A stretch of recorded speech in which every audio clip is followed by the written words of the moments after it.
మామ చెప్పా కదా ముంబైదే సెకండ్ మ్యాచ్ అనేసి. అలానే గెలిచింది ముంబై. ఏమైనా ఆడిందా, రఫ్ ఆడిచ్చేసింది. కోల్కతా వీక్ అని కాదు కానీ ఎందుకో వాళ్ళ బౌలింగ్ లో అయిన వీక్గా ఉందనిపిస్తుంది. ముంబైది పర్ఫెక్ట్ టీమ్ అమ్మ. నువ్వు బ్యాటింగ్ చూసుకున్నా, బౌలింగ్ చూసుకున్నా, ఆల్రౌండర్స్ చూసుకున్నా పర్ఫెక్ట్గా ఉంది. కోల్కతా నెక్స్ట్ మ్యాచెస్లో కంబ్యాక్ ఇవ్వాలంటే వాళ్ళ బౌలింగ్ పైన కాన్సన్ట్రేట్ చేయాలి మామ. ఈవెన్ సునీల్ నారాయణ కానీ వరుణ్ చక్రవర్తి టోటల్గా ఆఫ్ అయిపోయారు. మేబీ పిచ్ వల్ల అనుకుంటా. ముంబై పిచ్ చేసింగ్కి చాలా అనుకూలంగా ఉంటుంది. ఫస్ట్ బ్యాటింగ్ చేయడం వల్ల కోల్కతాకి డిసడ్వాంటేజ్ ఉంది.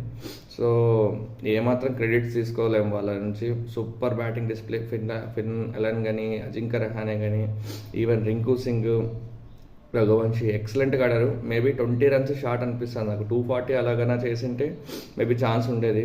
కానీ ముంబై మాత్రం రయాన్ రికల్టన్, రోహిత్ శర్మ దుమ్ము దులిపి పక్కన పడేశారు. టోటల్గా వన్ సైడ్ చేసేసారు మ్యాచ్. ఎక్కడ కోల్కతాని మళ్ళీ గేమ్లోకి రానివ్వలేదు.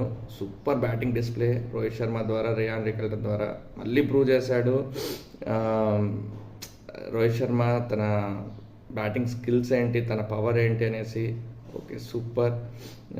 సో ముంబైకి ఏదన్నా డ్రాబ్యాక్ ఉంది అని అనిపిస్తుంటే అది తిలక్ వర్మ అనిపిస్తుంది వీక్ లైనప్గా.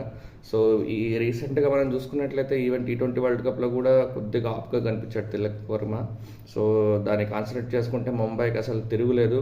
ఖచ్చితంగా ఈసారి టైటిల్ కొట్టేదానికి 90% ఛాన్స్ ఉంది ముంబై ఇండియన్స్కి. టీం చూసుకున్నట్లయితే అది మామ. Next RR and CSK match ఉంది. విన్నింగ్ ప్రొటెక్షన్ కోసం నెక్స్ట్ వీడియో చూసేయండి.